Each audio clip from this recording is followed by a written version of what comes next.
Vamos a ver este videito. En algún momento usted, presidente, mencionaba que incluso en campaña de llegar a la presidencia haría que regresaran las Fuerzas Armadas o el Ejército a los cuarteles y que eso le llevaría los primeros 6 meses de su gobierno. ¿Cambió usted de opinión? Sí, ¿Cuál? sí cambié de opinión, ya viendo el problema que me heredaron. ¿Cómo enfrentar el problema de la inseguridad? Sí sabía yo desde el principio, y estoy absolutamente convencido, que la paz es fruto de la justicia. Pero, imagínense, ¿qué íbamos a hacer con la Policía Federal? ¿Cómo estaba? Porque yo creo que sí se sabe, ¿no? Que de la Policía Federal salieron todos los que ahora o están en la cárcel, o están acusados, o están prófugos por tremendas violaciones a derechos humanos. Y ahora con la creación de la Guardia Nacional y la solicitud de la inscripción a la Sedena, la Guardia Nacional entonces no es lo que usted esperaba para solicitar ya la inscripción a las Fuerzas Armadas. Sí, pero necesitamos que no se eche a perder, como pasó con la Policía Federal. Y yo siento, y estoy convencido, de que debe de estar la Guardia Nacional dependiendo de la Secretaría de la Defensa, una rama más, como la Fuerza Aérea, así, la Guardia Nacional, con el encargo. ¿Cómo? Fíjese, durante 15 años, López Obrador anduvo gritando por todo el país que los militares no eran la solución a la violencia, que no estaban capacitados para combatir la violencia, que no podíamos contaminar a los militares frente al crimen organizado, que esa no era su labor ni su papel, que ellos estaban para defender la soberanía nacional, etcétera, etcétera, etcétera. Y de pronto hoy dice, ya cambié de opinión, porque me di cuenta del tamaño de la crisis de la seguridad. En 20 años nunca vio el tamaño de la crisis de seguridad. No mames, pues entonces, ¿a qué se dedicó? Entonces, ¿todo fue una patraña? ¿Todo fue una mentira? No mamen. ¿Ustedes le creen a este mentiroso? Claro que no. Mire, ese es el tema precisamente. 4 años de maromas critican el cambio de opinión de López. Pues sí, dijo, cambié de opinión y ya vieron el problema que me heredaron.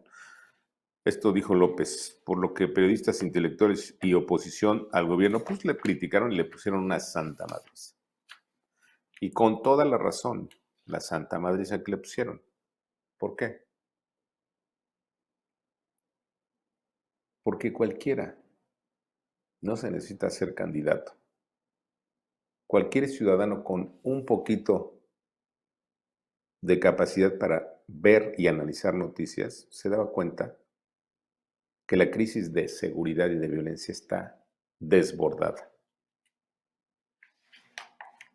Y ahora López viene a decirnos que se equivocó y que cambió de... No, nunca dijo que se equivocó, dijo que cambió de opinión.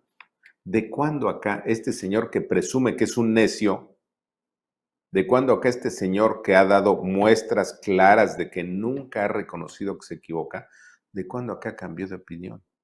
No, no nos dejemos engañar. López no va a usar a los militares contra la violencia o para combatir el crimen, no. Va a utilizar a los militares, aquí lo dijimos desde el principio, para apoyar su dictadura. Por un lado, si lo consigue, y si no, por el otro, su maximato.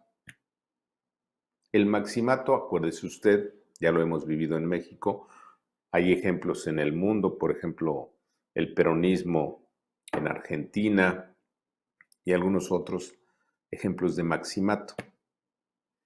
¿Sí? Calles quiso e intentó hacer un maximato y se lo llevó la fregada. Bueno, López quiere hacer un maximato. Un maximato no es más que el mismo hombre mandando con títeres como presidentes. Ese es el maximato. Entonces López va, si no puede consolidar su reelección, entonces va a poner a la señora Claudia Sheinbaum como títere y él va a seguir gobernando atrás de la señora Sheinbaum. Eso se llama maximato. ¿Sí? Pero para tener ese control y ese poder y esa fuerza necesita el poder de las armas. Como todo buen dictador, lo primero que hace es traigan las armas para acá, chinguen a su madre. Las armas para un dictador no son ni la política, ni las ideas, ni la razón. No. Las armas son las pistolas para los dictadores. Las armas de la razón no le importan, tampoco las armas de la política, tampoco las armas del diálogo. No. Lo que quiere es las pistolas para someter, para reprimir. Por eso quiere tener el control de los militares. Y que no nos venga con la mamada, perdónenme la expresión, de que, es que me di cuenta y cambié de opinión. No. Siempre quiso tener el control absoluto. Y para tener el control absoluto se necesita tener el control absoluto. Con los militares, punto. O con las fuerzas castrenses militares, marinos y guardias nacionales. Ese es el fondo del asunto. Lo demás es carroña que López quiere que traguemos. No la vamos a tragar. No somos idiotas.